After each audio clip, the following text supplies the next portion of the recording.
يا أيها الذين آمنوا اتقوا الله. حدثنا الشيخ عبد المحسن الأحمد حفظه الله وهو طبيب في المستشفى العسكري في الرياض يقول: أتتني حالة رجل عنده فشل في أحد صمامات القلب، نسأل الله العافية.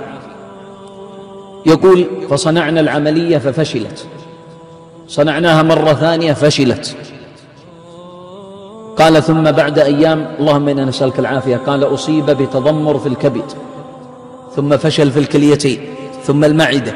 يقول: أعوذ بالله، تتابعت عليه الأمراض، ثم الأمعاء الدقيقة، ثم الغليظة، اللهم إنا نسألك العافية. قال: وإذ بالرجل يستيقظ من غيبوبته وأشر لي بيده. قال: فاقتربت. نعم. قال: وأعطاني رقم جوال.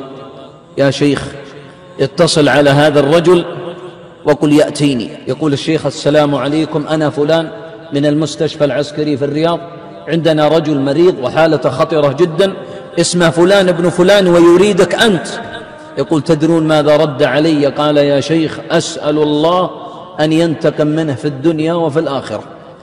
قال: يا رجل اتق الله، فمن عفا واصلح فاجره على الله. قال: والله إنني أدعو عليه أنا وأولادي منذ 3 سنوات. قال: لماذا؟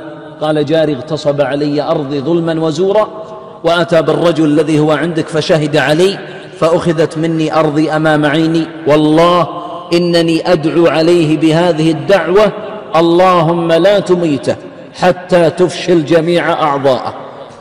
فاستجاب الله لدعوته.